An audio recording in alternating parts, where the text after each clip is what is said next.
I have a random idea that has been plaguing my brain, and a couple of free days before I leave town. Perfect combo?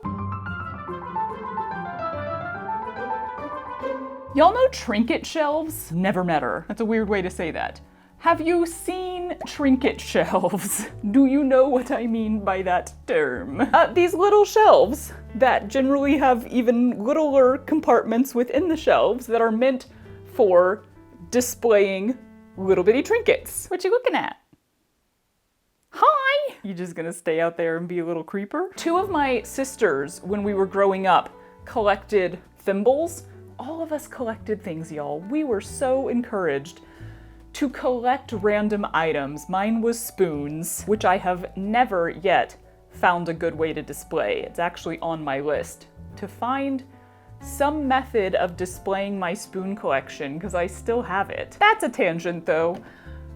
Thimbles. Two of them collected thimbles, and these were common shelves for thimble collections, because they just went up on the wall and had like little squares in them, and you could perfectly fit a thimble in each one. But also I've seen various styles that are not necessarily meant for thimbles, they're just meant for display of tiny things. Anyway, I had what I could only characterize as a shower thought, although I'm not entirely sure it happened in the shower. Shower thoughts encompass like showering, waiting to fall asleep, and driving for me. It's just those times when you have the most random thoughts. Don't know when this one actually happened, but it's basically a shower thought. I was randomly thinking about the smocking samples that I made, all the various things that I tried, but I was specifically thinking about the honeycomb smocking sample that I made, and how I could stick my finger in each of the little honeycomb squares, because I made them pretty deep. And like, what about a trinket shelf that is made of honeycomb smocking? Yeah? That is the question that my brain questioned. And it has not stopped questioning that question for like 2 months now. So it's time to do something about it. Let me go find that sample. I mean, I know where it is, but let me dig out that sample. Ta-da! Every time I do any form of like experiment exploration video where I make a sample of something that is not actually a thing, it goes in this box, which is a pretty large box and already pretty full. I always figure eventually, you know, maybe I'll utilize them for something, maybe I'll put them in a patchworking thing.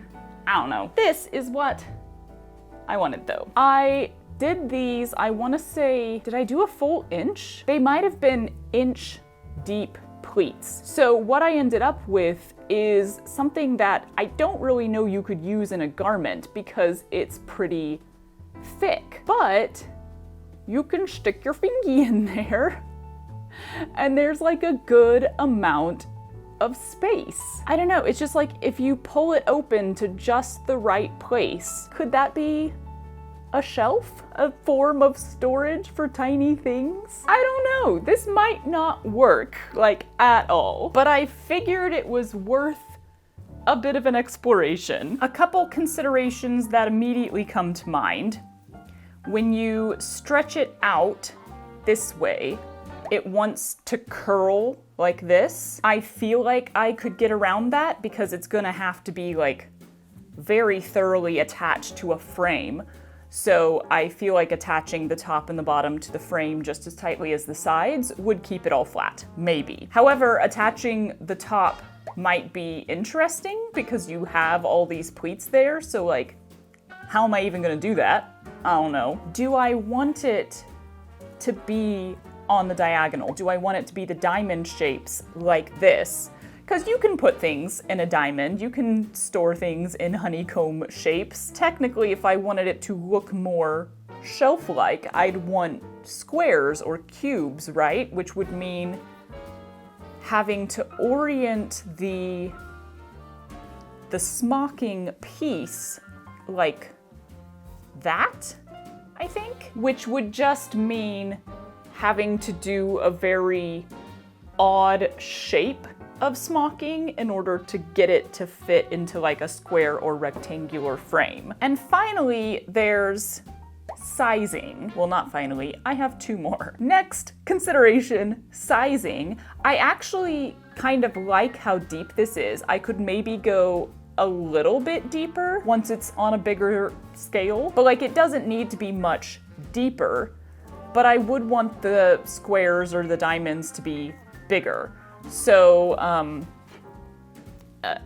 there's gonna be some math to figure out how that works. Finally, fabric type. If it's bigger, it's going to be less structurally sound, but I would want it to be more structurally sound so that, you know, it can hold things and not like collapse and everything. Or do I need to treat the fabric in some way with like starch or something? Then there's framing.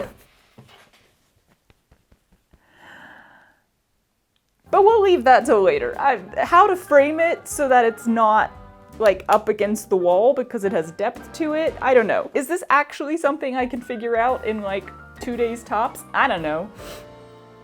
But we'll see.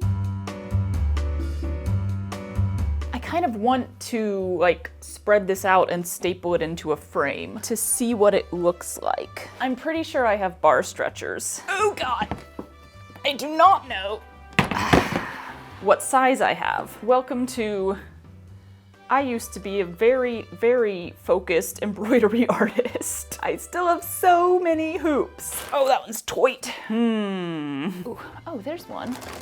Okay, I have 3 of these, which implies that I should have a 4th. Why would I only have 3? There you are, ha ha ha ha. This doesn't need to be legit or anything, or like well done. I just need a test. Tiny frame, that could work. Put that thing back where it came from, or so help me. Where's my staple gun? Let's go on a hunt. Wait a minute. Pretty sure it's in here. It appears to not be in here. Okay. Dude, I haven't framed an embroidery piece in so long. I used to do this all the time. Oh, is that so? I mean, I don't know. I think it could work. Could being the key word. So many things would be different than this, that this is almost pointless. I think I need to tackle one concern at a time, or as few concerns as possible at one time. This is how we solve problems, even when that problem is one of your own shower thought construction. Come here. Oh goodness, you came the hard way, didn't you? That's what she said. After watching my own video to find out what size and style of grid I did on this sample, I did a bit of measuring and calculating and ended up with this theory of size. I'd explain it, but I'm about to find out it's wrong, so why bother? Why is that? Honestly, y'all, my brain was firing on about 2 of the 4 cylinders today, so like, bear with me while I come to some very basic conclusions at my own pace. Was that a 1/2 inch grid? Aha! I could just watch a little bit further in my own video and answer my questions. That's a 1 inch grid. So, if 1 inch, then 2 inch. Math! Okay, what I now know is the grid size equals the depth of the squares, while the length of each side is half the grid size. That is, if you do the in-out method of pleating rather than the catch-a-dot method. Is any of this making sense? No?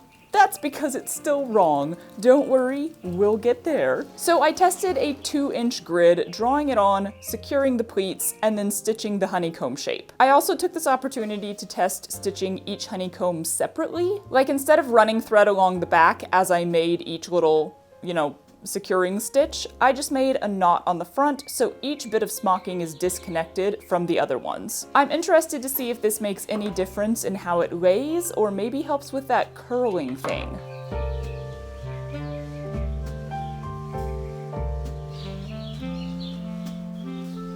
I mean, that's fine and all. I'm just confused as to why this ended up being 1/2 inch. Did I just do them closer? If I had done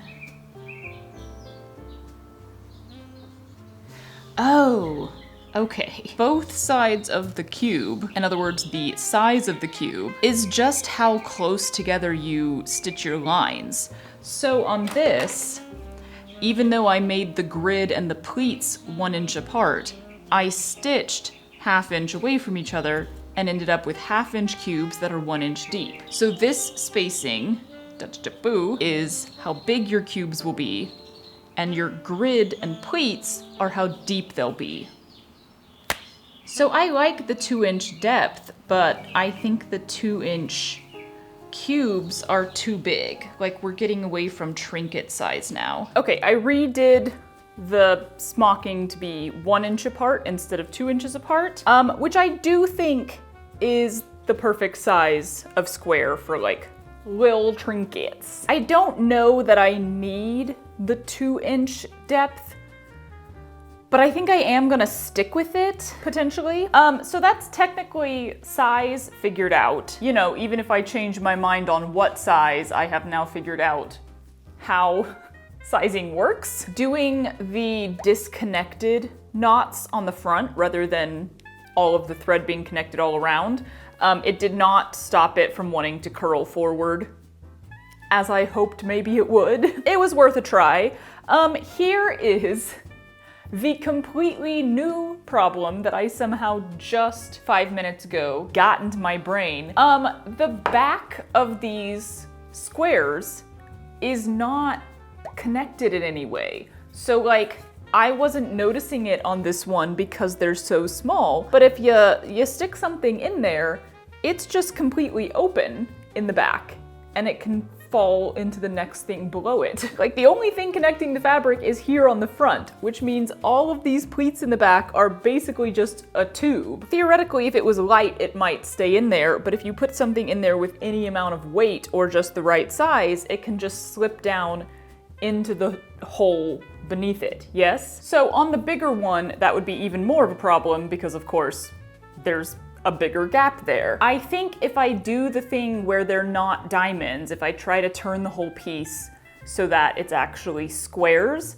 it won't matter as much because anything I put in the cube would be resting on the flat piece of fabric anyway, theoretically. I mean, I could also, in theory, do a running stitch right here or even a back stitch. So I think that is a problem to solve kind of at the very end, maybe even after framing, because I should be able to do that at any point, and how necessary it is going to depend on which orientation I end up being able to do and how stiff or sturdy the fabric is. Lord, all right, so we've created a new problem, but did we solve one problem? I unfortunately didn't do much of this way. I should have done more this way and less this way, but I still want to like staple this onto the frame and see what it looks like stretched out. Because yes, I think I did solve the sizing problem. I think we're good there.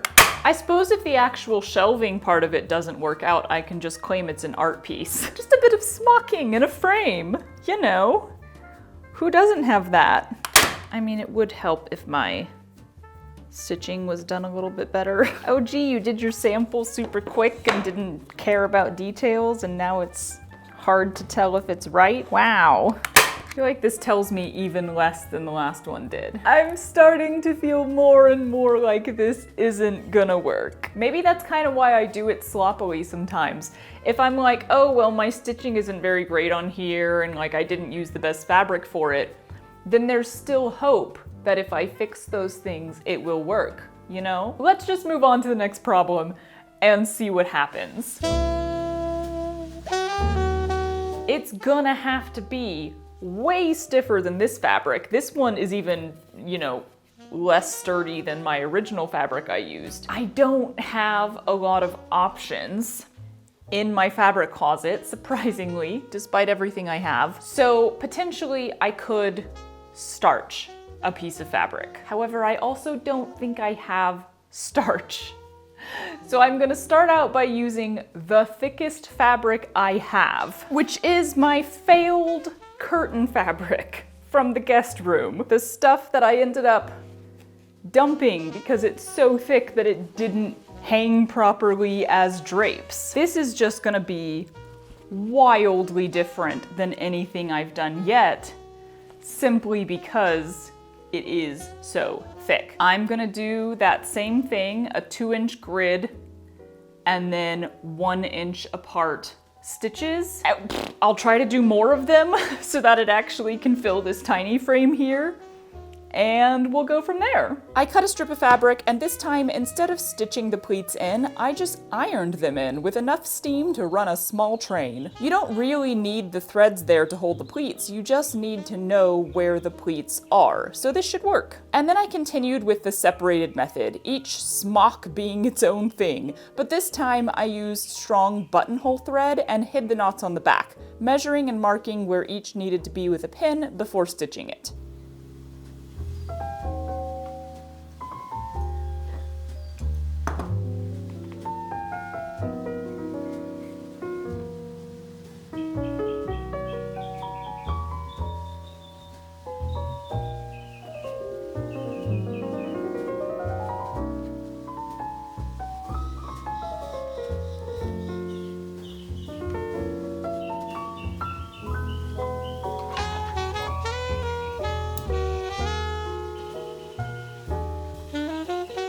I took my time on this one and did it well because something in the back of my head was saying this might be the one that you actually use, because I don't know that I would feel like doing it again.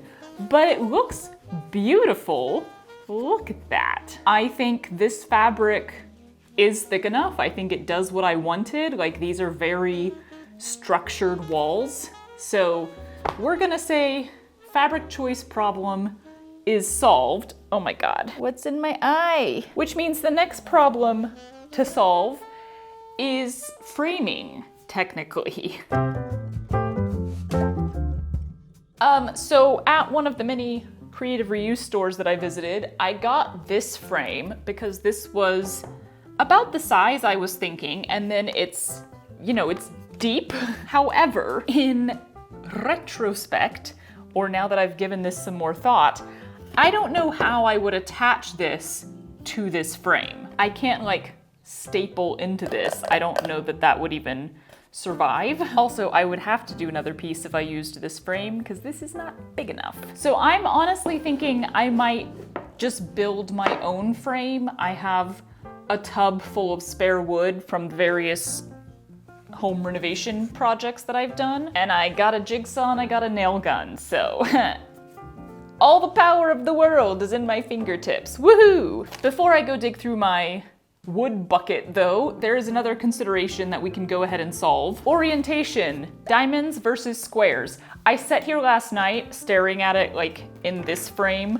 just to get an idea. Basically that versus that. And like, this just seemed boring to me. The coolness of the diamonds and the smocking, I don't know, this just seemed to take away from how pretty the smocking looks. So I'm just gonna go ahead and make the call that they are going to be diamond-shaped cubbies, whatever that means for practicality. I don't know, we're going with it. Back to framing. Come with me to the wood bucket. Behold, bucket o' wood. It's full-on trash can now. We've done a lot of random stuff. But like, I could make a frame out of that. If I have some more. More. Okay,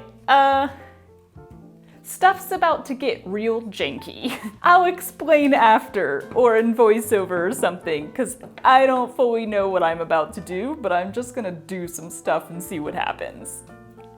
Yay! I wrapped the side pieces of fabric over the top of the square dowels and stapled them down so that the wooden piece is kinda supporting the edges of the smocking, if that makes sense. I feel like none of this makes sense, and that's totally okay. These two smaller pieces I want to lay across the top to actually make the rectangle of the frame, but before I do that, I need to cut everything down to size. And then before I do that again, I decided I want to stain them, so we'll come back to this tomorrow, I guess.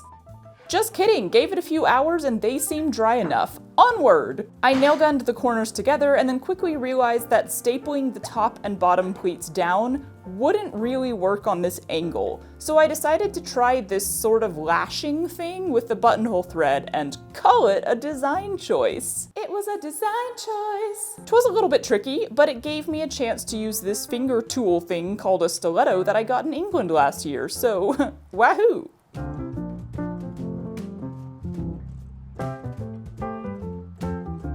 I am not sure how I feel about this. I think it's one of those things that, like, it's not as good as I was originally imagining it would be when I had just an idea, but it's better than how I thought it would be once I explored that idea a little bit and realized that that idea doesn't really work. So it's this weird middle ground.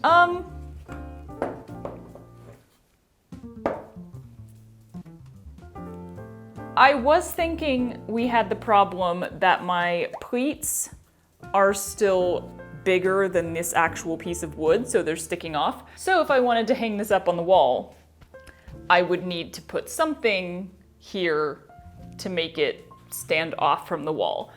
But I think that's kind of solved by the fact that it stands up really easily on its own. So I'm just gonna make it a standing table shelf, and then I don't have to worry about the hanging up problem. Wahoo! Problem solved! So I think we should test if, like, something can go in it and not just fall through, because that's the remaining issue is, can you actually put anything in here, or is it just gonna fall straight through the little gap here, which I would assume it will because it's just open. Now comes the hilarious part where I must confess, I don't actually have a lot of little trinkets. I don't know what my plan was for putting stuff in here. I don't know, y'all. I just have ideas and I want to do things. I do have a trinket, though. I just acquired this little octopus in one of the many bookstores that I visited. He's just a little guy. Oh, but he's bigger than my squares. I didn't even make it the right size for the one trinket I have. I mean, he can go in vertically, but yeah, he absolutely would just fall through to the next one and eventually just fall out the bottom. Woohoo! So rather than just saying this doesn't work, because it does technically work in some small way, I'm probably gonna spend the rest of today sewing basically the bottom of each cube closed. Probably just with like a running stitch, and I probably won't bother on the very side ones here that didn't spread out as much either. But I'll do the whole center section. And then I think it will technically be a shelf. Technically.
Well, that was a big old bucket of randomness. But sometimes you have those shower thoughts and you need to put them to the test. To answer my original thesis, can you make shelving out of smocking?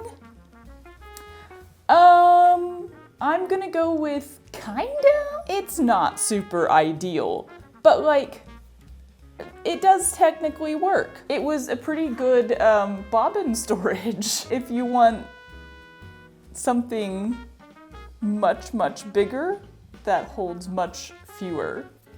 But it was kind of cute like that. I think more than smocking being shelving, what I would say is a piece of smocking can be a beautiful art piece to just hang up and admire your handiwork, and then also stick little things in if you wanna, you know? Maybe don't make it as shelving, make it as art, and then just use it as storage here and there. Although, okay, so last night I did have a random idea because I was doodling. You know, they make like storage things for markers that are just like, kind of like the trinket shelves, but very tiny to just fit the marker in it and very long.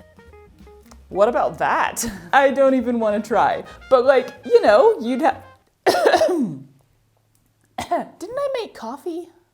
Where's my coffee? Let me just pause to go get my coffee in the middle of that sentence. Okay, anyway, your pleats would have to be as long as the markers, and then this I'd probably say is like a centimeter, maybe a ½ inch. That's how far away your stitching would have to be. But you could end up with this honeycomb piece of fabric that you could, in theory, stick the pins all the way in, or the markers. It would look really cool from the front. Here's the thing, you'd have to stitch the pleats closed like I did in the back, like for so many. There would just be so much stitching to close all of the pleats. Unless you did it where the smocking ended like here on the marker, so a good chunk of the marker was sticking out the front, in which case just that resting on the smocking in the front might be enough to hold it in place and to hold it up without having to stitch closed the entire thing behind it. Don't you just love how I'm done? I'm done with this, but now I'm sitting here musing on a completely new project in the same vein. We're not doing that. But it was an interesting thought. It's fun to just explore something and try to problem solve and, you know, approach a challenge knowing that it might not really work. But this turned out pretty cute. I'll put it up somewhere. I did get my octopus to fit inside, and then maybe I'll pick up other trinkets over time. It'd be fun for, like, you know, those of us who pick up sea glass and rocks and stuff, to put those in all the little compartments. I just don't really do that, or I haven't yet. Or I guess I used to? I don't know. This is just making me think I need more trinkets. Am I gonna find out like 5 minutes into this video that this does not work? Good Lord. Please hold. Oh God. Might help if I zoomed out. Ooh, there's a fluff in my coffee. None of that. Sneeze. My boobs are coming out.